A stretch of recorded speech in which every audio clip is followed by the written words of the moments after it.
भक्त भगवान की कृपा के बिना संसार में कुछ नहीं होता है। भगवान की कृपा आवश्यक है और भक्त कृपा भी आवश्यक है।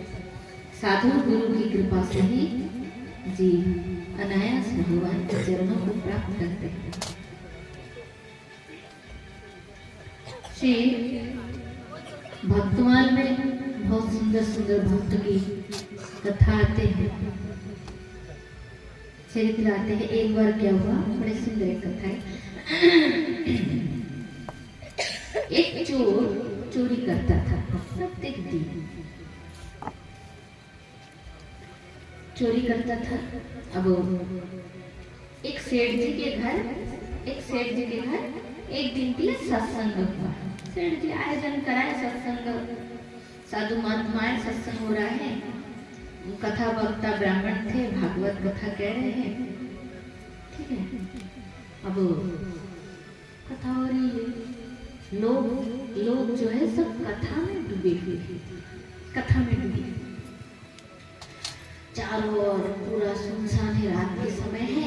अब चोर क्या किए, उसी रात उसी समय वही सेठ जी के घर में घुस गए चोरी के लिए।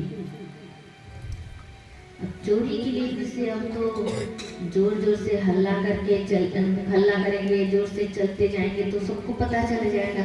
धीरे धीरे चल रहे हैं, धीरे धीरे चलते चलते ऊपर की मंजिल में बहुत बड़ा, मतलब एक बड़ा सा मकान है, तो उसमें कथा हो रही। तो चोर वही पहुंचे, वही से जाना था। खिड़की के वहां खड़े होकर चोर देख रहे कि सब लोग ही बैठे हैं। वहां से चोर आगे बढ़ के सेठ जी के मने तिजोरी से कि कहीं से भी जो सामान सामग्री जहाँ है, चेंज हो रहा है पूरा, तो हाँ पहले की तरह मुझे पता चल जाएगा पूरा, आप कुछ भी करोगे तो चोर वहां से जाने वाले हैं। अब इतने में वही वक्ता जो है, वक्ता कहते हैं भागवत कथा में एक दिन का सत्संग, वृंदावन की लीला की चर्चा हो रही है, वृंदावन की लीला की चर्चा हो रही। और वक्ता कह रहे हैं जो भगवान श्री कृष्ण है वो प्रत्येक दिन गैया चराने के लिए जाते हैं, उनके साथ उनके सखा वृंद रहते हैं। कृष्ण जी बहुत सारे सुंदर सुंदर गैयों को लेकर जाते हैं। गैयों के मस्तक पर नंद बाबा ने सुंदर सजा दी है, सोने के आभूषण है, चरणों में, मस्तक की सींग में है, गले में।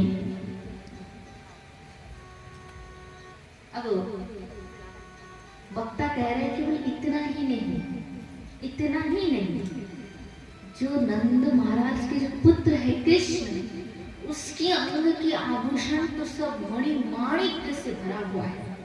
चरणों के मुकुट, मस्तक के मुकुट, कान के कुंडल, गले के वैजंती माला, विविध प्रकार की मणियों की माला, हाथ में सोने की बांसुरी, उसके साथ अपना एक भाई भी है, बलराम है उसका नाम, उसके अंग में भी आभूषण भरे हैं।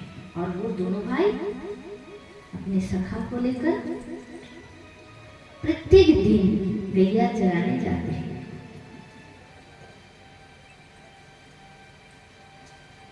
गैया चराने जाते हैं, दिन भर गैया चराते हैं, शाम को घर आते हैं। तो जैसे ही अच्छा चोर भी वही खिड़की में खड़े खड़े इस बात को सुन रहे। खिड़की अंधेरा है, रात के समय उसको कोई नहीं देख पा रहे, खिड़की को आंकड़े हैं। चोर ने सुना छोटे छोटे बालक माता पिता इतने आभूषण पहना के जंगल में भेज देते हैं, कैसे माँ बाप होंगे, चलो बहुत धनी होंगे इसीलिए देते हैं। तो एक काम करते हैं, डेली डेली इधर उधर चोरी करके थोड़ा थोड़ा माल मटल मिलता है, इसमें क्या होता है।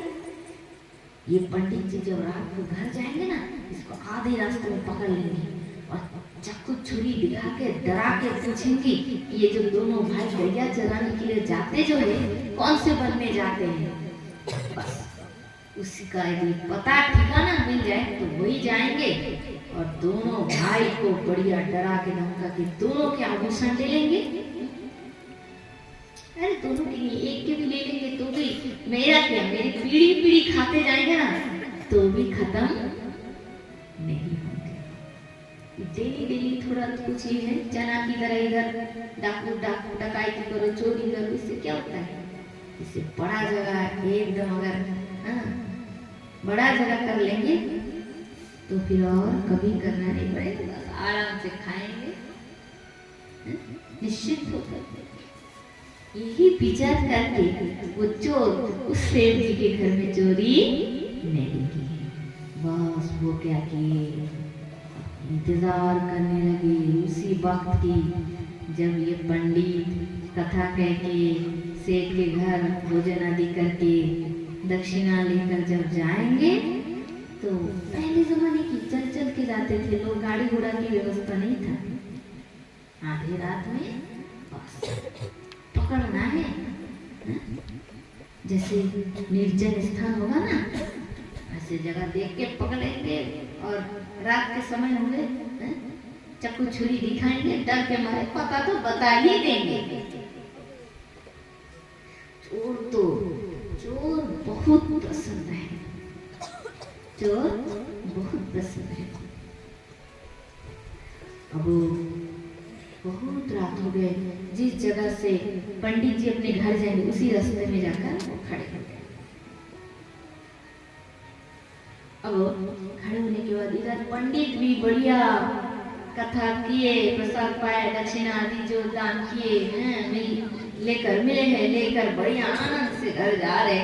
किंतु अकस्मात पीछे से पुकार के किसी ने उठा, रुक जाओ, वही रुक जाओ, आगे मत बढ़ना, नहीं तो तुम्हारा खैर नहीं है।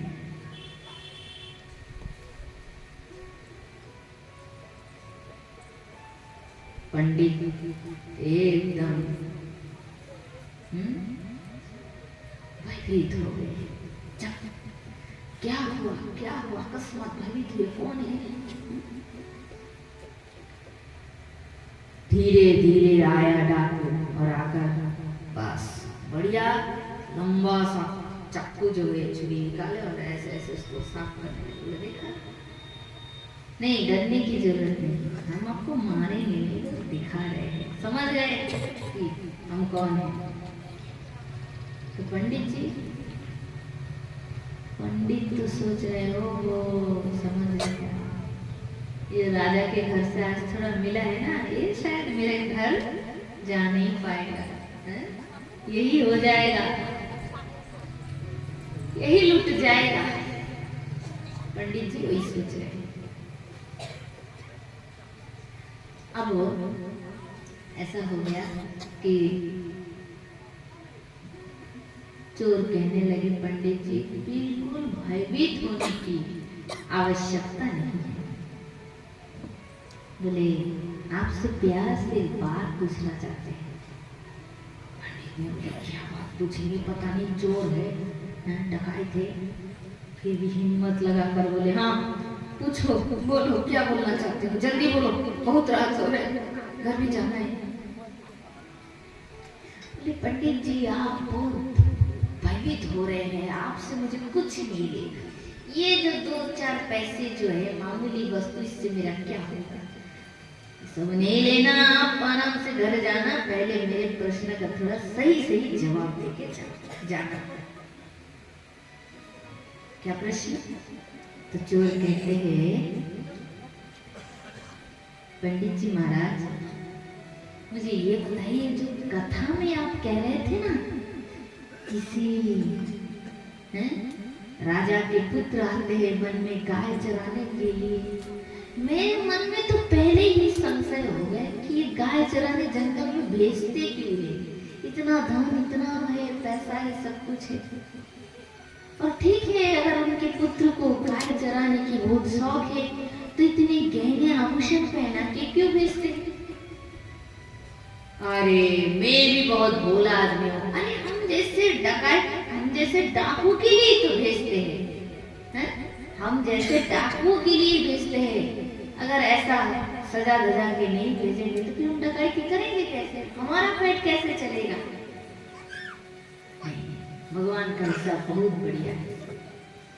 बोले पंडित जी बस मुझे आपसे ये पूछना है कि ये बताइए कि वो जो दो सावरा और गोरा गोरा रंग के दो भाई जो गाय चराने जाते हैं ना, वो कौन से वन में जाते हैं, वो पता मुझे बताइए। आपने बताया था कि उस वन के पास एक नदी भी बहती है, जमुना नदी, तो बस मुझे इसका पता बता दीजिए, मुझे वही जाना है। ये छोटे मोटे चोरी में डकैती में कोई आनंद नहीं, मजा नहीं है? बड़ी जगह हाथ लगाना है बस, पूरे जीवन के लिए चिंता मुक्त, पूरे जीवन के लिए निश्चिंत हो जाए। जैसे ही चोर ने ये बोला, आप तो पंडित मन ही मन हंस रहे हैं। गधा है गधा, तो भगवान की चर्चा करते थोड़ी भगवान जाता है, तो भगवान अपने लीला में आए थे, गाय चराते थे, अब उनको लूटना है। एकदम ये बेवकूफ है, तो सामने नहीं कह सकते, कहने से तो ये छुरी तो मेरी गर्दन पे पड़ेंगे और कोई कुछ नहीं होगा, फिर मेरा ही नुकसान है। बुद्धि का उपाय करना पड़ेगा। बुद्धिमान यही है कि कुछ बढ़िया सजा दया के बोल देते हैं। ये सोचकर पंडित ने कहा, हाँ कथा में कह रहे तो वही तो सेठ जी की बात। अच्छा तो क्या करना है, वही जाना है? बोले हाँ, डेली दोनों भाई आते हैं, दिन के समय में कोई टेंशन नहीं, चिंता नहीं, छोटे छोटे है, मारने पीटने की जरूरत नहीं, बस थोड़ी सी चक्कू का ऐसे निकालना है, काम बन जाएगा। तो पंडित जी, ब्राह्मण देवता, मुझे भी बहुत व्यस्तता है, जल्दी जल्दी बताइए, जाना है, घर नहीं जाना, ना भोजन करना है, ना सोना है, अभी निकल जाएंगे, ऐसी पता बताएंगे, कल नहीं हो जाएगा, कल ही हमला करेंगे, कल तो आएंगे। आपने बताया प्रत्येक दिन आते हैं वो, थोड़ी ना हमारे तरह जो संडे है छुट्टी का दिन है आएंगे नहीं, ऐसा तो नहीं, तो अभी निकल जाएंगे। पंडित जी तो मन ही मन हंस रहे, तो उन्होंने कहा बुद्धिमानी जल्दी जल्दी ऐसी मन बनावटी करके पता बता देते हैं, यहाँ से राम राम होते हैं, जल्दी यहाँ से निकल के भागते हैं, नहीं तो फिर चोर डकैत की बात है, कब मन बदल जाए, क्या करे ना करे, कोई ठिकाना नहीं। तो पंडित जी ने कहा सुनो, इधर से उत्तर है, उत्तर की दिशा चले जाओ, लंबा जाना, देखना हमारे वन है, फिर उन्हें देखना वहाँ वो पलाश, कदम, सुंदर सुंदर वृक्ष है, पीपल, पलाश वृक्ष, कदम के वृक्ष, पीपल के वृक्ष, बड़े बड़े सुंदर वृक्ष है, लता पता है, पास में नदी बह रही है, जमुना। ऐसा अगर दिख जाए ना तो समझ लेना कि सही जगह आ गए, बस वही इंतजार करना, वही रह जाना। धैर्य धारण करके, हार मत मानना, आएंगे, डेली आते आएंगे, धीरे धीरे आएंगे, और आने के बाद तुम्हारा काम भी बन जाएगा। अरे बात किसी से कहना मत कि मैंने तुमसे कह दिया, मैं किसी से कहता नहीं, तुमने भले भले मुझसे पूछ लिया तो मैंने कह दिया। बाबा पंडित जी क्या बात है, बहुत बढ़िया, सुनिए पंडित जी, आपने हमारा बहुत बड़ा मदद कर दिया, तो मैं भी आपसे कहता हूँ, सुनिए, अगर सही सही डकैती हुआ, माल खूब जम के मिला, पूरे की पूरे मिल जाए ना दोनों छोकरे की, तो मैं पक्का बताता हूँ, झूठ नहीं बोलूंगा, पक्का बताता हूँ, उसमें से 8% आपका है। बोलो राधे, जोर से हो जाए। जैसे ही बोले पंडित, और मन ही मन हंस रहा है, पागल कहीं, जो भी बोले दो, मुझे रिएक्शन मुक्ति मिले, जल्दी घर जाओ, और आज तो दरवाजा कस के लगा के सोना है, कोई आपकी ना आ जाए, फिर मन में क्या उठेगा, आएगा और पता नहीं क्या से क्या कर देगा। पंडित जी ने बोला बस सब तो बोल दिया, कुछ तो पूछना नहीं, अब मैं जाऊं? पंडित पूछे अब मैं जाओ लाओ, जाइए जाइए जाइए, बहुत समय बिना रात को जाइए, मुझे भी बहुत व्यस्त है, मुझे जाना है, लंबा रास्ता है। हाँ, तो बता दिया उत्तर की ओर जाना है। अब तो पंडित तो दादा एकदम एक सांस में घर पहुंच गए, इतने तीव्र वेग से चल पड़े और दरवाजे की कुंडी को मतलब अंदर से दरवाजा खूब जम के लगाए, ताकि ऐसे तो कच्चे घर थे उनके, फिर भी भाई डर रहे थे कहीं फिर ना आ जाए। लगा के पंडित को तो नींद नहीं, अंधेरी रात में आँख बंद करके चुपचाप सोए लिए। भगवान पता नहीं मिलेगा तो मिलेगा तो नहीं, क्योंकि भगवान ने तो बनावटी कह दिया, पता नहीं ये सारे माल मटाल सामान बांध के इस गांव से इस देश से ही कहीं भागना ना पड़े, क्योंकि मिलेगा तो नहीं और सीधा गर्दन लाकर चक्कू लाकर मेरे गर्दन पे रख देंगे। पंडित को नींद नहीं है, सोए हैं और टेंशन चिंता कर रहे हैं। हे भगवान, तेरी कथा कह के भी मुसीबत में फंस गया मैं, अब तो ही जान कैसे मेरी प्राण की रक्षा होगी। पंडित ऐसे सोच रहे हैं, सोचते सोचते सो गए। इधर डकायत जो चोर था वो क्या किए, चल पड़े। उसके मन स्थिर नहीं है, उसको बहुत बड़ा अभी काम करना है। उसने मन में कस के बांध दिया है कि नहीं, इन दोनों कुमारों को यदि लूट पाया, छोटे बच्चे मारने वाले नहीं, समझा बुझा के ले लेंगे, बस पूरे जीवन भर का मेरा और कोई टेंशन नहीं है, पूरे जीवन में कोई चिंता नहीं है, मेहनत तो करना ही है। चल पड़े, जोर लंबे लंबे पैर आगे बढ़ाते हुए उत्तर की ओर जा रहे, जाते जाते जाते जाते जाते तो रात 12 से लेकर आरंभ के चलना 2 बज गए, 3 बज गए, 4 बज गए, भोर 5 होते गया। ठीक है, जैसे भोर 5 हो गए तो दैववश अकस्मात एक छोटा सा एक वन है और उसमें बहुत अन्य अन्य प्रकार का पेड़ है और एक तो भूलबाल में कैसे कदम का पेड़ भी दिख गए, पीपल का पेड़ तो हर प्राय वन में ही होता है, पीपल भी थे। पीपल का पेड़ है, कदम है, पलाश आदि तो है। और दैवजग से ऐसी 101 छोटी मोटी की नदी उस वन के पास से बहती जा रही थी। अब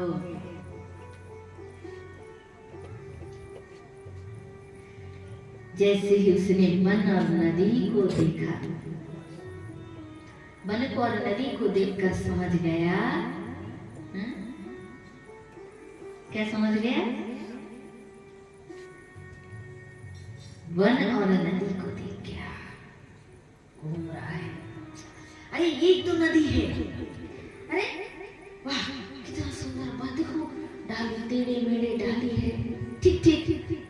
पंडित जी बताए थे छोरा बांसुरी भी बजाता है, एक जाके बजाते होंगे। मुझे अभी रुकना है और उपयुक्त समय का इंतजार करना है। डाकू रुक गए हैं, अब तो 5 बजे, अंदर अंदर धीरे धीरे प्रभात हो गए, चारों ओर रोशनी फैल गए हैं, दिन हो गया। नदी तो गहरे है, उसने ना स्नान किया, ना कुछ भोजन किया, ना कुछ खाए ना पिए, वैसे ही अब जैसे ही प्रभात हो गए और धीरे धीरे दिन आगे बढ़ रहा, उसने सोचा रही मैं तो डकायत हूँ, डाकू चोर हूँ, मेरा वेशभूषा भारी खतरा भयानक है, तो कहीं वो छोटे छोटे बालक मुझे देखकर डर ना जाए और आधे जंगल आते आते कहीं लौट ना जाए। इसलिए काम करता हूँ कि मैं छिप जाता हूँ, एक काम करता हूँ, मैं किसी वृक्ष के पीछे छिप जाता हूँ।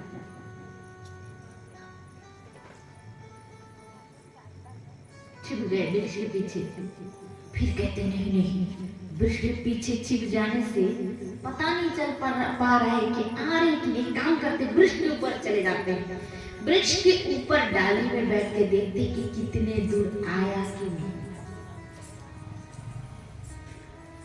तो ये सोचकर उसी समय वो डाकू क्या किए, एक पेड़ के ऊपर चढ़ गए।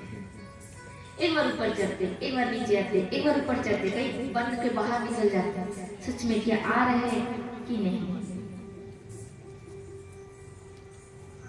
आ रहे कि नहीं। कुछ भी नहीं। फिर सोचते क्या हुआ, कहीं आज उनके माता पिता ने मना तो नहीं कर दिया। पूरा दिन देखते देखते देखते देखते निकल गए, पर भगवान नहीं आए। भगवान ऐसे थोड़ी नहीं, तो बनावटी बन था। फिर बोले शायद कल आ जाए, यदि निराश होकर घर चला जाए और कल आ जाए तो से रुक जाना ही बुद्धिमानी होगा। रुक गए, पूरे रात जगे पेड़ के नीचे और सोच रहे हैं। पंडित जी ने बताया था एक सावरा रंग का है, एक भूरा रंग का है।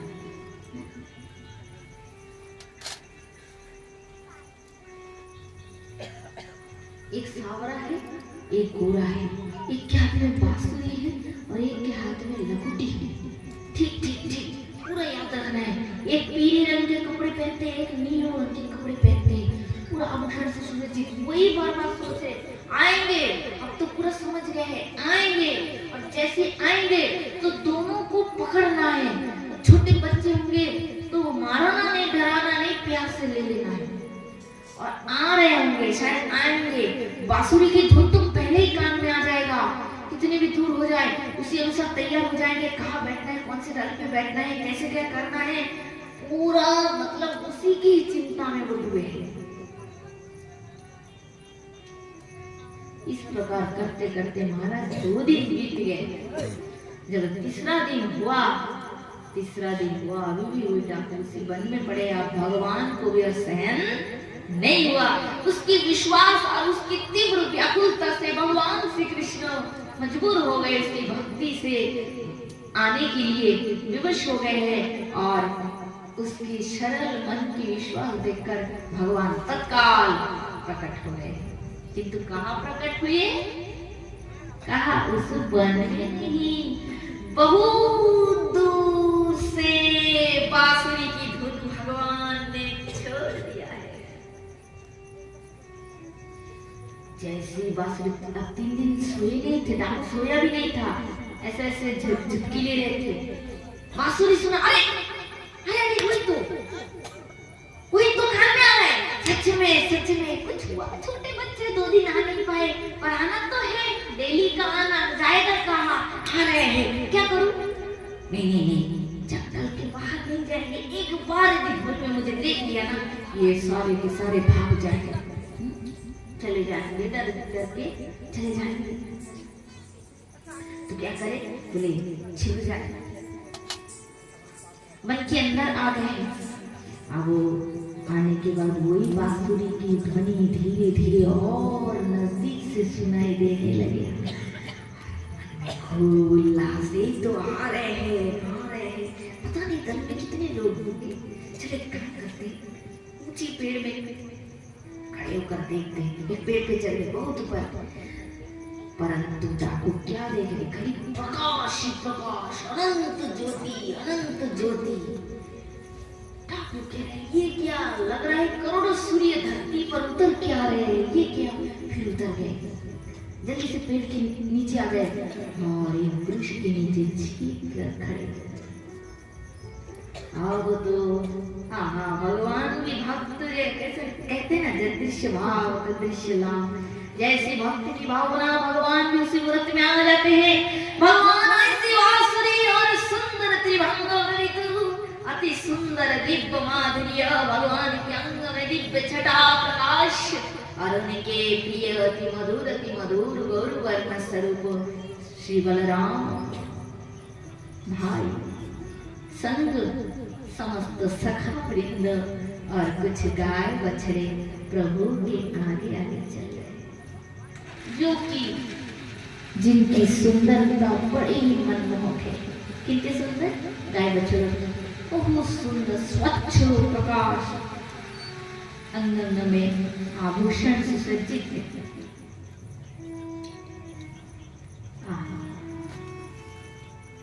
कितना सुंदर!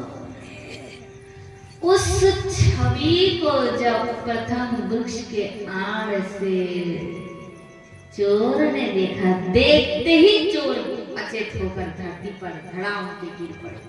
इतनी अनंत प्रकाश।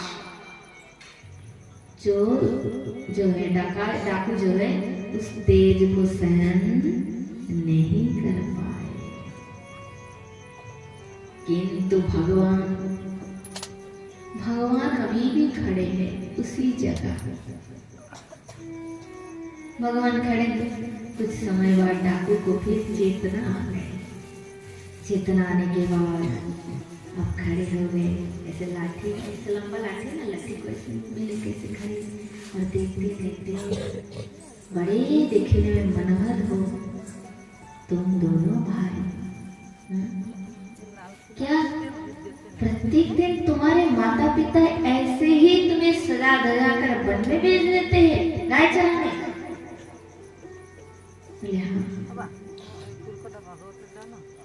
हम डाकू कह रहे, वाह किस विधाता ने तुम्हें बनाया है, इतना सुंदर, इतना सुंदर।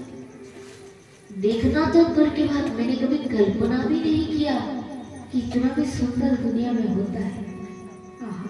तुम्हारे सुंदर रूप को देखकर मेरे मन में इच्छा हो रही है कि तुम्हारे चरणों में गिर जाओ, लोटपोट हो जाओ और तुम्हारा दास बन जाओ।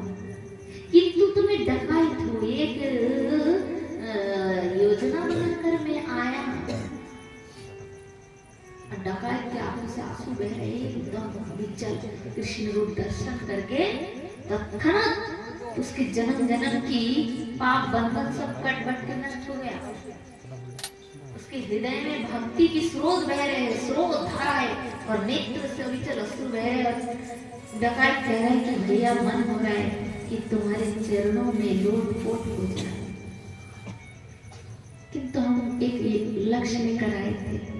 भगवान ने कहा, तुम क्या चाहते हो भाई? बोले मैं क्या चाहूंगा, मैं डकायत हूँ, डाकू। मैं इस वन में आया तुम्हें लूटने के लिए। तुम्हारा खबर मैंने एक संत से सुना, उन्होंने बताया उस वन में तुम आते हो। मुझे पता चला तो मैं यहाँ 3 दिन से आ पड़ा। किंतु क्या मनोहर है, मेरे मन मेरे अधीन नहीं है। मेरा मन बार बार तुम्हारे रूप सरलता देखकर फिसल रहे, और मन चाहता है कि तुम्हारे चरणों में गिर कर लोटपोट होकर तुम्हारा दास बन जाऊं। किंतु परिवार है मेरा। तो भगवान कहते हैं कि क्या चाहते हो? कहा कि तुम्हारे सारे आभूषण चाहते हैं।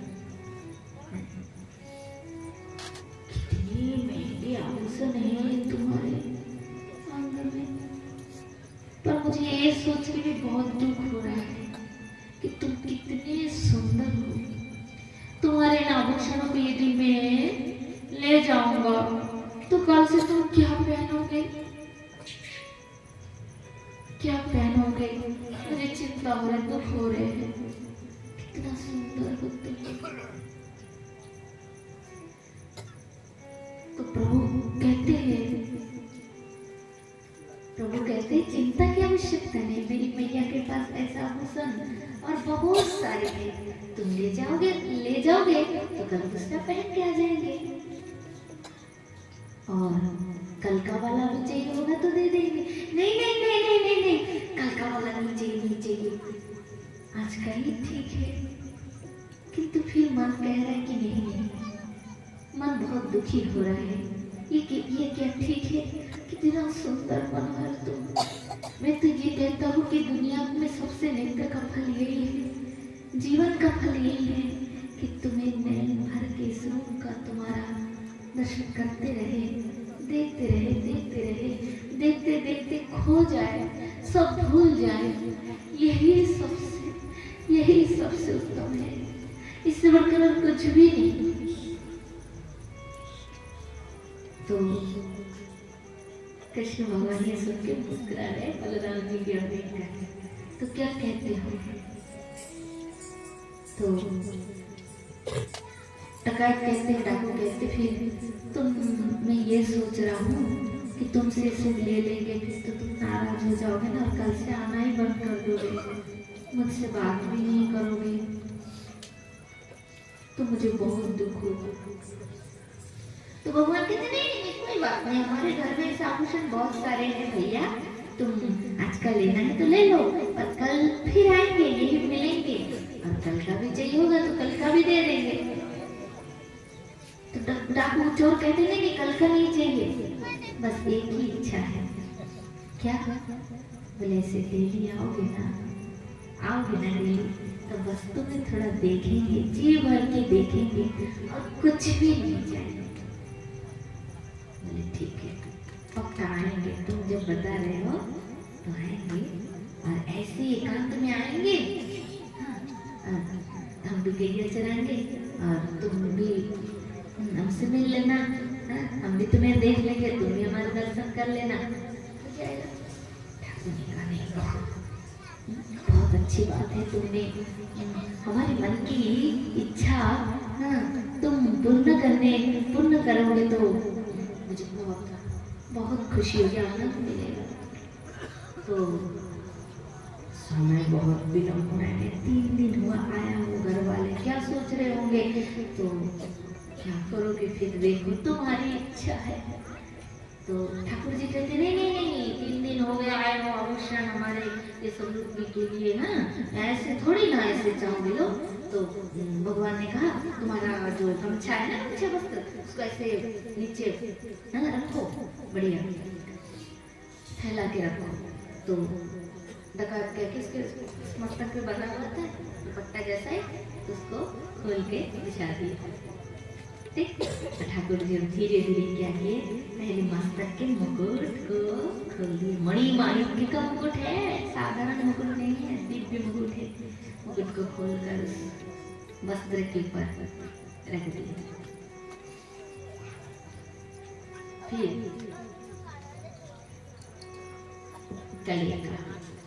गले की जो मणियों का जो हार था, लंबे लंबे जो सुंदर हीरे मोतियों की माला थी, उन सबको प्रभु गले से उतर कर खोलकर उस वस्त्र के ऊपर, पात्र के ऊपर रखने लगे। अब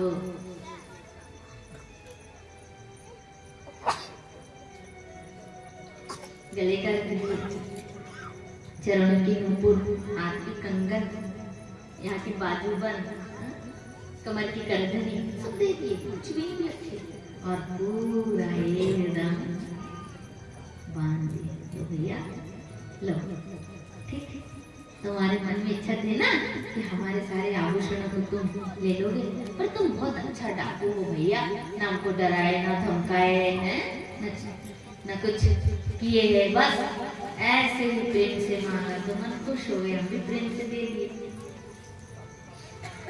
तो डाकू कहते हैं कि क्या करें, हम तो हर एक को ऐसे डरा के धमका के ही लेते हैं, किंतु तुम्हारा रूप इतना सुंदर है, तुम इतने सुंदर हो कि मन ही नहीं चाहा कि तुमको डराए कि कुछ बोले, बस खाली प्रेम ही आ गया, हृदय भरा प्रेम आ गया।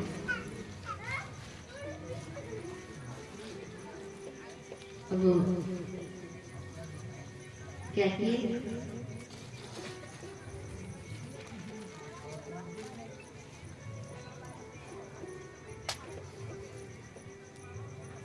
क्या हुआ, अपन डाकू क्या किया, भगवान ऐसा कहते ठीक है भैया, हमें बहुत लंबा जाना है, रुकना नहीं है। प्रभु जी क्या किए, अपने सखाओं को लेकर थोड़ा आगे बढ़ते हुए अंतर्धान हो गए, और डाकू क्या किए, उसी थैली को जो है ना झोली उसमें जो भगवान के आभूषण भरे उसी को ले लिए, लेकर वो चल पड़ा अपने घर की ओर। और महाराज उस कपड़े के अंदर भगवान के आभूषण, उसके बाहर से दीप प्रकाश, इतनी ज्योति अंधेरे में जाए तो बत्ती की आवश्यकता नहीं, इतनी छटा प्रकाश निकल रहे हैं। तो अब क्या हुआ, प्रकाश निकल रहे, चोर के डाकू क्या के गए, कहाँ गए, अपने गांव की ओर, जाते हुए रास्ते में आ गए, अरे पंडित जी को तो कहा था कि अगर ठीक अगर डकैती कर पाए तो आधा सामान आपको मिलेगा, आपको दे दे। ऐसे तो धोखाधड़ी नहीं करना चाहिए, बातों से मुकरना नहीं चाहिए। एक काम करते पंडित जी कर जाते हैं, उनको जो अच्छा लगेगा एक दो ऑप्शन दे दे, बाकी सब मेरा हो जाएगा। ठीक है। अब चलते पूरा दिन चलते रात 2 बजे पंडित के घर पहुंचे डाकू, और दरवाजा खटखटाने लगे, खटखट आवाज हुआ। पंडित जी तो सो रहे थे जगह और सोचने लगे पता नहीं भगवान कौन होगा। सोच रहे थे कहीं डाकू तो ठीक वही होगा, मिला नहीं ना कुछ। अब मुझे खैर नहीं, मेरा खैर नहीं, सीधा चक्कू मेरे गर्दन पे ही होगा, आके रख देंगे। अब श्री हरि भगवान तुम ही जानो, यदि रक्षा करना है तो करना प्रभु, तुम्हारे शरण में, तुम्हारे हाथ। यही सोच के अति दुखी मन से भयभीत होकर डरते धीरे पंडित जी क्या किए, दरवाजों को खोले हैं। जैसे दरवाजे को खोले तो देखा डाकू खड़े हैं, हाथ में कुछ वस्तु है, कपड़े से ढका है, पट्टी है, झोली है, और उसके मुख में हंसी है। पंडित जी कुछ कहेंगे, क्या कहेंगे नहीं कहेंगे, वो तो डर के मारे कांप रहे हैं। इतने में डाकू ने कहकर जो पंडित जी करोड़ों मुंह से दिया कि शुक्रिया करे तो भी कम है। आपने क्या पता होता है पंडित जी, वाह, जीवन भर छोटा मोटा ये चोरी लूट मार करना क्या था, इसमें थोड़े जगह हाथ लगा दिया आपने पंडित जी। बाकी एक बात है कि थोड़ा सा विलम्ब हुआ, छोरे के घर में कुछ हुआ था कि पता नहीं, 2 दिन तो आया ही नहीं गाय चराने, पर हम भी हार नहीं माने, वही पड़े रहे, ना भोजन ना पानी ना निद्रा। और इतना धन लूटना है तो थोड़ा परिश्रम तो करना ही पड़ेगा। हम 2 दिन रुके, तीसरे दिन पंडित जी मत पूछो, जैसे प्रभात हुआ, सूर्योदय हुए, धीरे क्या हुआ, वही धीरे दोपहर के पूर्व मुझे बांसुरी की ध्वनि सुनाई दी। बांसुरी की ध्वनि सुनाई दी, मैं तो बहुत आश्चर्य में था। फिर तो जैसे तैसे मेरे दिल के धड़कन तेज होते गए, आ रहे आ जाएंगे अभी। पंडित जी पूछिए बात, आपने राजकुमार का रूप जो बताए थे ना, उससे करोड़ों गुना वो सुंदर। मैं तो कई घंटे वहां पड़ा कहते डाकू की आंख में आंसू आ गए। इतना सुंदर पुत्र किसका है, कौन से राजा का है? अब ब्रह्मा के कला में भी इतने चातुर्यता नहीं है कि इतना सुंदर उसकी वो रचना कर सके, किसी मानव को बना सके। हैं पंडित हक्के बक्के होकर सुन रहे थे, क्या कह रहे हैं? पंडित ने धीरे से कहा, फिर भैया क्या हुआ, तुमने लूट मार की कि नहीं? वो कहते महाराज लूट मार क्या, इतना सुंदर इतना मनोहर है, थोड़ी ना डराया जा सकता है। मेरा मन तो बदल ही गया देखकर, मैं तो पानी हो गया, आंखों में आंसू आ गए, मन चाह रहे थे वही गिरे पड़े रह जाए पूरे मरते दम तक। फिर सोचा परिवार वाले हैं, भोजन पानी की व्यवस्था करना पड़ता है, ऐसे तो नहीं होगा। मन को समझा बुझा कर खड़ा हुआ और बोले, बाबू ऐसी बात है, मैं तो डाकू हूँ, तुम्हारे सामान मुझे चाहिए, अलग से गहना होगा तो दे दो, और नहीं होगा तो अपने अंग में जो है वही दे दो। और पंडित जी सच बताया था, मेरा मन ही नहीं हो रहा था उस छोरी के आभूषण लाने के लिए। कितना सुंदर, कितना मनोहर, देख के मन चोरी कर लेता, मन चाहता है कि वही बैठ जाए और दिन रात देखते रहे। पंडित जी कहते अच्छा तो भैया क्या किए, लाए? बोले हाँ मैंने तो मना कर दिया था, पर उन्होंने कहा कि ले जाओ, हमारे घर में ऐसे बहुत सारे हैं, हमारे भैया के पास ऐसे बहुत है, ले जाओ। तो पंडित जी को भारी आश्चर्य हो रही, ये क्या कह रहे हैं?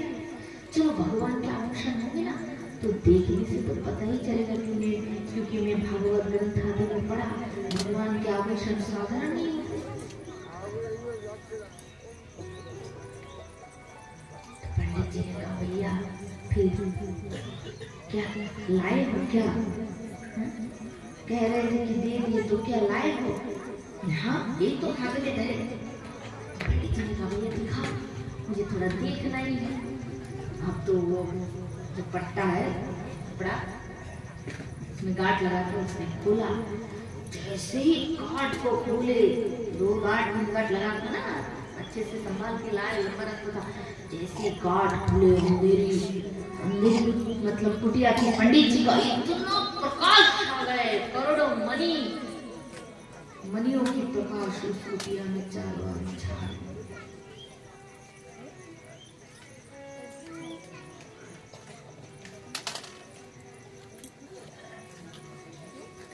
अब महाराज उसे देखकर पंडित जी क्या कहेंगे या नहीं कहेंगे, क्या करेंगे नहीं करेंगे, मैंने कोई सूझ बुद्धि नहीं पंडित को। ये संभव कैसे हुआ? ये डाकू एक चोर है, उसने त्रिभुवन स्वामी को लूटा, ये कैसे संभव हो सकता है? फिर मेरी आंखों का भी धोखा नहीं, क्योंकि साक्षात दर्शन हो रहा है, दिखाई दे रहा है। यही तो वो मयूरपंच वाला मुकुट केयूर कंकन करधनी जिससे दिव्य प्रकाश, दिव्य सुगंध प्रकट हो रहे हैं। पंडित देखते ही उसकी आंखों में आंसू आ गए, भगवान के आभूषण को उसने हृदय से लगा लिया और बोले भाई पता नहीं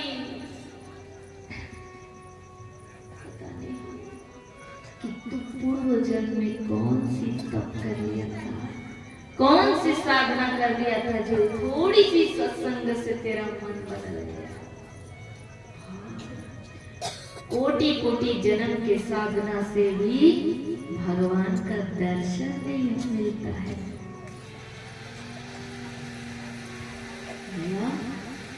तुमने सच में भगवान को दर्शन कर लिया? चरणों में गिर पड़े डाकू पंडित जी, डाकू रोने लगे।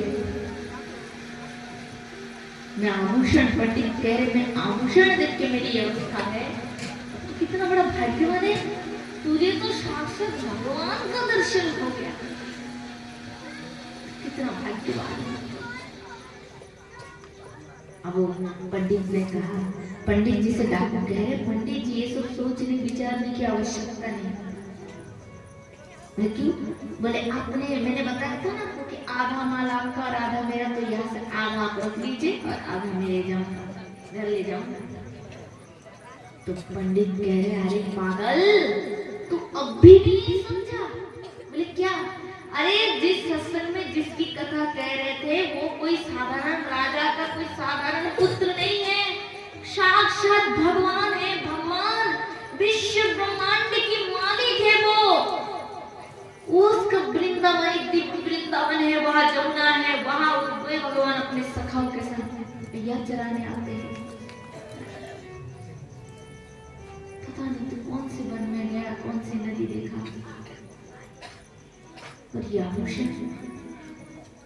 आभूषण तो झूठ नहीं, आंखों का धोखा नहीं, फिर भी मन कह रहा है कि सत्य में यह देखा कि और कुछ है।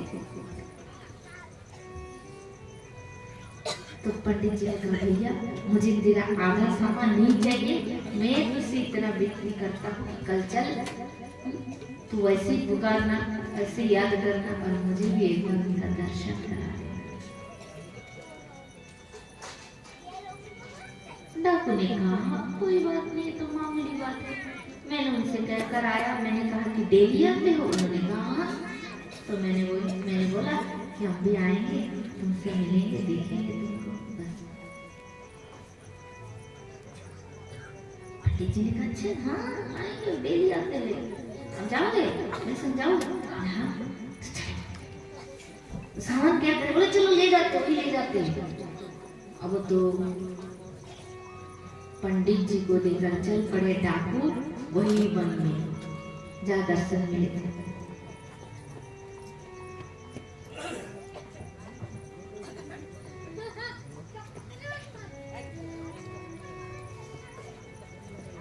चलते चलते चलते चलते वही प्रभात हो गई। रात की बात थी, रात में बातचीत हुई है, गए हैं। अब तो पूरा सूर्य सिर पर है, रास्ता देख रहे हैं, आएंगे आएंगे आएंगे, पर प्रभु जी उस दिन नहीं आए, प्रभु नहीं आए। तो पंडित जी सोच रहे हैं कि आभूषण तो, पर ये क्या, ये कोई कुछ गड़बड़ है, कुछ तो बात है। अगर आए थे तो आज भी तो आते, आया तो नहीं। तो डाकू से कह रहे कहा है तेरे वो राजकुमार है? डाकू कहते नहीं पंडित जी सच कहता हूँ, मैं आए थे, देखिए आप आभूषण तो देख रहे हैं, सच में आया था। पंडित सोच रहे सच में आभूषण तुम्हें देख रहा हूँ। तो कह रहे कि तुम जैसे भैया बुलाए थे ना वैसे बुलाओ उनको। तो अब खूब मन लगाकर डाकू रास्ता देखने लगा, कहने लगे हे गैया चराने वाले सावरे सरकार, जैसे तुम कल आए थे वैसे ही आओ। तुमने मुझे वचन दिया था कि तुम आओगे, तुम्हारा वचन मिथ्या होना नहीं चाहिए। आओ आओ, आज हम तुमसे कुछ नहीं लेंगे। अरे लेना तो दूर की बात है भाई, अगर तुम कहोगे ना तो तुम्हारा आभूषण तुम्हें लौटा भी देंगे। ऐसे कहते हुए ना डाकू के आंखों से खाली आंसू बहते हुए देखकर पंडित ने कहा अरे पगला, तुझे मालूम है वो कोई साधारण बालक नहीं, वो तो त्रिभुवन का स्वामी है, जगत का पालक भगवान है। उस भगवान के आभूषण तुम लूटना चाहता है? तो डाकू ने कहा मुझे मालूम नहीं वो भगवान, मैं तो सोचा कि ऐसे कोई राजा का बेटा हो। पंडित जी इसलिए शायद भगवान जी मुझसे नाराज हो गए ना, उनका आभूषण ले लिया, इसीलिए वो दोबारा मुझे दर्शन देने नहीं आ रहे। मैं बहुत रोऊंगा, बहुत रोऊंगा, मैं बहुत उनसे विनती करूंगा आने के लिए, और अगर आ जाए ना तो उनकी चरणों में गिरकर मैं बहुत क्षमा मांगने और कहूंगा कि मैं मुझसे अपराध हो गया, मैं आपको जानता नहीं था, जान नहीं पाया। पंडित जी बताइए ना, ऐसा कहने से हो जाएगा ना? बोले हाँ हो जाएगा, तो तुम बुलाओ उनको। अब तो डाकू दिन भर ऐसे बुलाते रहे, खाली रुदन कर रहे, कभी आभूषणों को देखते ही उस आभूषणों को अपने हृदय से लगाते। मेरे प्रभु का आभूषण कितने दया के सागर है, करुणा के सागर है। कुछ जैसे डाकू को चाहते तो अपने सुदर्शन चक्र से मार भी दे सकते थे, किंतु मेरे दया निधान प्रभु ने मुझ पर इतना कृपा किया, कितने प्यार से मुझसे बातें की है, अपने अंदर के आभूषणों को सब खोल कर मुझे दे दी है। कितनी करुणा है। यही बार सोचे पंडित डाकू बार रुदन कर रहे।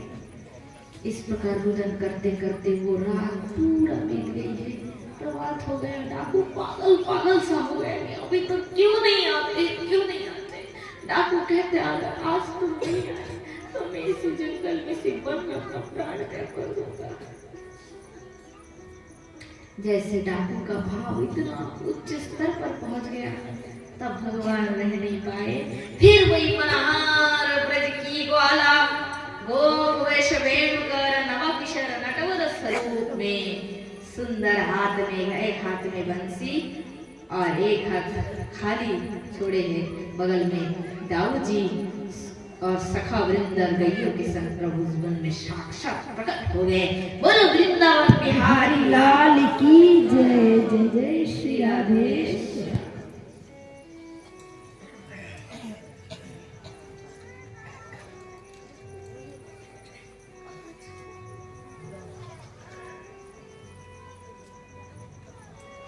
डाकू ने देखा, डाकू ने कहा वही तो आगे आगे मनोहर, मन को हरने वाले। जाकर डाकू चरणों में लिपट गए।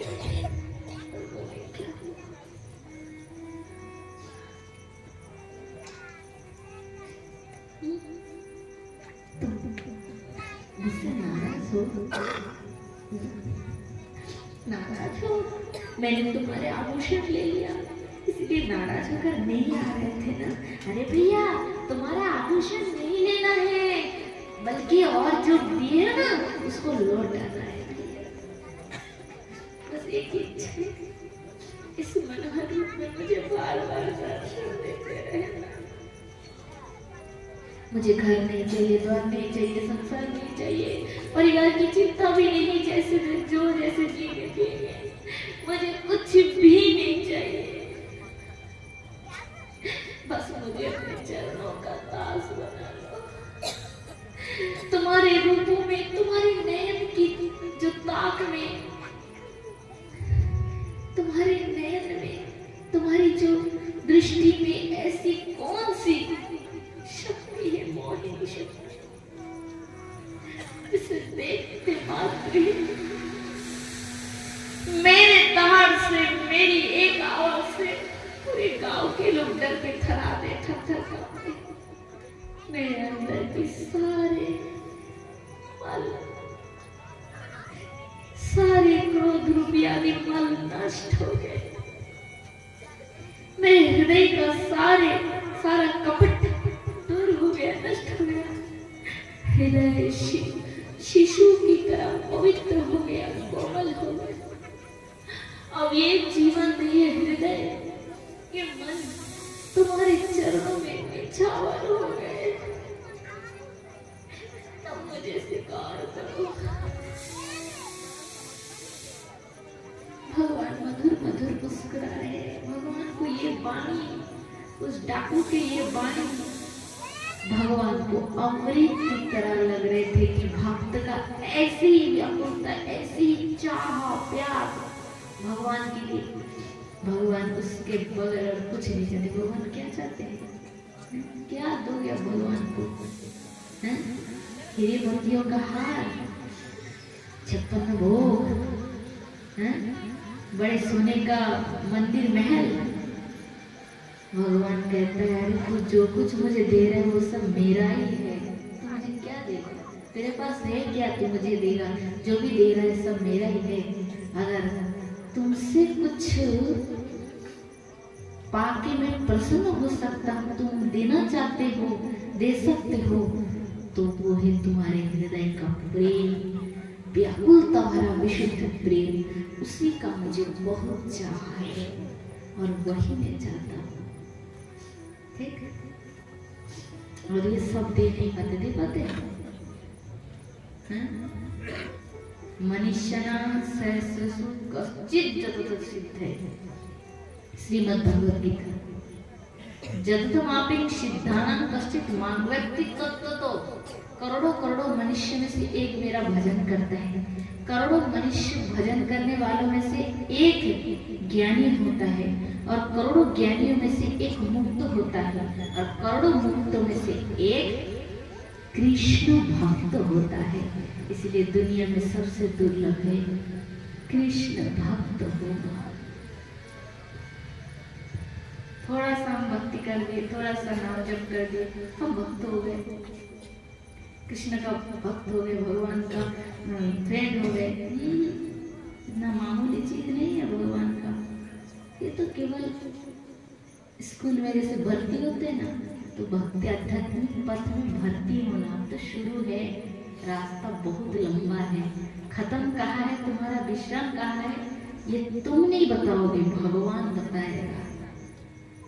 अपने हिसाब से तो हम 5 क्लास पढ़ के भी कह सकते हमारा पढ़ाई हो गया, किंतु सरकार निश्चित करते हैं ISC पढ़ो, BSc पढ़ो, फिर ये कंप्लीट करो, फिर जाके तुम्हें सर्विस मिलेगी, नौकरी मिलेगी। और तुम कहेंगे 5 क्लास तक पढ़ के देखो, सर्टिफिकेट लाया, दो नौकरी दो, हंसेंगे तुम पे दुनिया। तो ऐसा है, इसलिए सबसे दुर्लभ है कृष्ण भक्त होना। कृष्ण भक्त संसार में बहुत दुर्लभ है, कोटि कोटि मनुष्य में से एक कृष्ण भक्त होता है, और बाकी चल रहा है, अभी तक नहीं हुआ। होने से फिर लक्षण से पता चल जाएगा, और होने के बाद तो फिर कहना ही क्या, जल्दी संसार में रहता नहीं, जो उसका कंप्लीट हो जाता है, कुछ समय तक जगत का काम वाम करते हैं, जगत के लिए करते हैं, और फिर भगवान ले जाते हैं।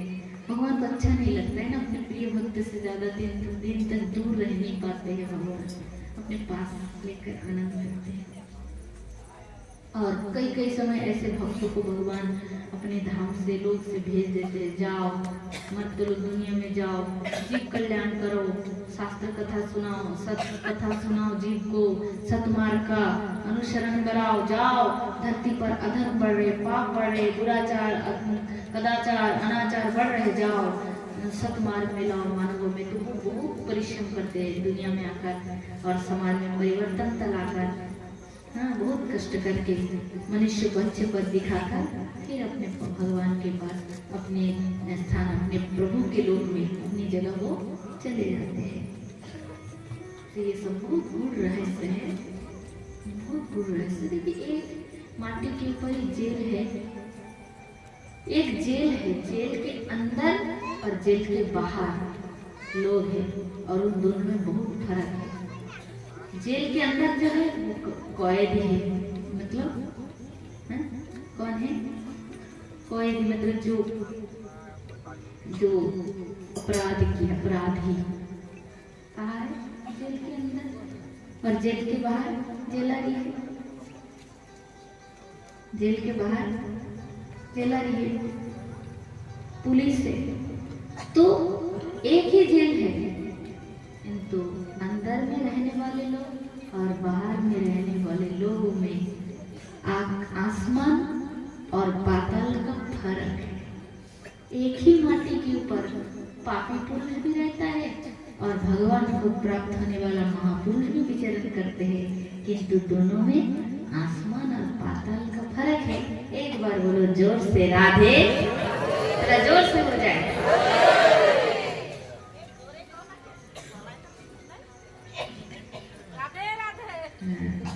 तो ये जो चर्चा है, बहुत चर्चा आज जो चल रही चर्चा, बहुत उच्च, मतलब गूढ़ तत्व की कथा है ये। तो साधु महापुरुष की चर्चा कर रहे थे, कोटि कोटि में से कृष्ण भक्त होता है।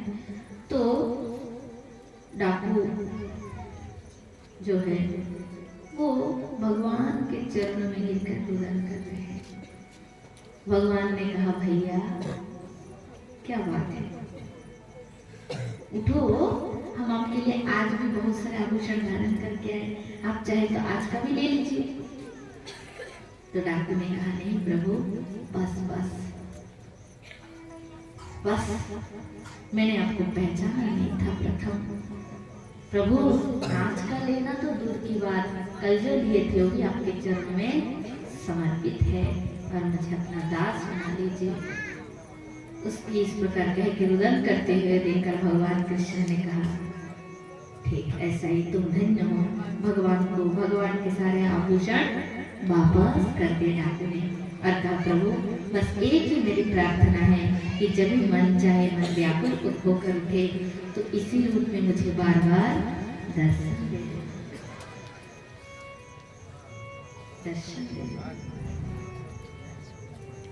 तो भगवान ने कहा, किंतु उसी समय डाकू पंडित जी जो खड़े थे बोले प्रभु आपका और एक भक्त आया है, उन पे भी कृपा कीजिए। भगवान तो सब जानते हैं अंतर्यामी। तो भगवान ने कहा ठीक है बुलाओ। तो डाकू बुलाए पंडित जी को सामने। पंडित जी आए, बोले पंडित जी देखिए यही तो प्रभु है, भगवान है। तो पंडित जी ने कहा है, मुझे तो कुछ दिखाई नहीं दे रहा। तो क्या कहते हैं, तो सामने प्रभु खड़े हैं। आहा मुरलिया अधर में बंसीधारी, मधुर मधुर मुख में मुस्कान, वही पश्चिम मुख है, गले में बैजंती राम, पीत वस्त्र पीले रंग की धोती पहने, चरणों में दिव्य नुपुर सुशोभित हो गए, त्रिभंग रूप में खड़े, लंबे से लकुटे, एक हाथ में बांसुरी है, हाथ के कर कमल पूरा लाल है और यहाँ पूरा श्याम वर्ण है। विविध प्रकार के मणिकों के आभूषण से प्रभु के अंग सुसज्जित है। पंडित जी कहते भैया ये क्या, मुझे तो कुछ भी दिखाई नहीं दे रहे। तो डाकू ने कहा प्रभु ये क्या, हमारे पंडित जी को कुछ भी दिखाई नहीं दे रहे। तो भगवान ने कहा भैया तेरे मन में जितना विश्वास है मेरे प्रति, तेरे हृदय में जितनी सरलता है, तेरे हृदय में जितनी आकुल व्याकुलता है, उस पंडित के हृदय में वैसी व्याकुलता नहीं है। इसलिए वो समय सामने होते हुए भी वो मेरा दर्शन नहीं कर पा रहे। तब डाकू जी ने बताया ऐसी ऐसी बात है। जैसे पंडित जी ने सुना कि मेरे भक्ति नहीं है, मैंने मुझे उतनी व्याकुलता नहीं है जिसके कारण भगवान का दर्शन मैं कर नहीं पा रहा हूँ, सुनते ही पंडित जी रोते रोते वहां बेहोश हो गए। फिर इतना रुदन की बेहोश अचेतन होकर गिर पड़े। फिर डाकू जी ने उनको जैसे तैसे संभाले, फिर उठे, उठकर फिर रुदन करने लगे। तब भगवान को दया आया। भगवान ने कहा ठीक है, मेरी प्रति दर्शन की अनन्य अभिलाषा से ही मनुष्य का जन्म जन्म का कर्म बंधन नष्ट हो जाता है। पूर्ण रूप पे तो नहीं, पर पंडित को मैं बस एक झलक दर्शन दे देता हूँ और उसके लिए वही बहुत है। ऐसा कहकर प्रभु ने एक झलक पंडित को दर्शन दे दिया। दर्शन मात्र से फिर पंडित जी अचेतन होकर धरती पे गिर पड़े। हाँ कृष्ण कृष्ण कहते हुए रुदन करते और रुदन करते करते वैसे अचेतन होके पड़े हैं। तब फिर भगवान श्री कृष्ण डाकू से पहले ही बोल दिए थे कि जब भी याद करोगे मैं दर्शन दूंगा। दोनों को दर्शन दे। भगवान ने कहा अब मैं जाता हूँ, तुम्हारी अनन्य भक्ति से प्रसन्न होकर मैं इस धरती पर उतर कर आया और तुम्हें दर्शन दिया और तेरे कारण आज ये पंडित भी मेरा साक्षात्कार कर लिया। जा तेरा जीवन धन्य हो गया, तो कृतार्थ लाभ किया, कृतकृत हो गया। ये कहकर भगवान उसी जगह अंतर्धान हो गए। अब तो पंडित डाकू रो रहे हैं, वही भूमि पे लोट-पोट हो रहे हैं, धूल में लोट-पोट होते ना, गड़ागड़ी देते हैं, वही गड़ागड़ी दे रहे हैं, रुदन कर रहे हैं, प्रभु प्रभु प्रभु मेरा जीवन धन्य हो गया। ये कैसे क्या हो गया, कहाँ था मैं, कौन सी नरक जीवन जी रहा था, कहाँ से मैं कहाँ आ गया। और कोई शब्द नहीं, और कोई शब्द नहीं। वास्तव में मेरा गुरु ये पंडित ही है, इसके मुख से उस दिन भागवत कथा ना सुनता तो ये सौभाग्य का उदय न होता। इसीलिए शास्त्रों में कहते साधु संगो साधु संगो साधु संगो साधु संगो साधु संगो सर्वशास्त्रे कय लवमात्र साधु संगे सर्व सिद्धि है। लवमात्र साधु संग से सर्व सिद्धि हो जाते, सब मिल जाते हैं। साधु संग जितनी महिमा है। तो डाकू ने सोचा मेरा गुरु पंडित है, पंडित जी को प्रणाम किए। पंडित ने कहा भैया तुम मुझे गुरु कह रहे हैं, मैं तो कहती हूँ तू मेरा गुरु है। अगर आज तू ना होता तो मुझे भगवान का दर्शन कभी ना मिलता। इस प्रकार आपस में दोनों की पढ़ाई कर रहे, दोनों का आलिंगन कर रहे, दोनों का आलिंगन करते रुदन कर रहे और दोनों कृष्ण भक्ति ओतप्रोत होकर अपने अपने घर चले गए। बोलो भक्त वत्सल भगवान की जय।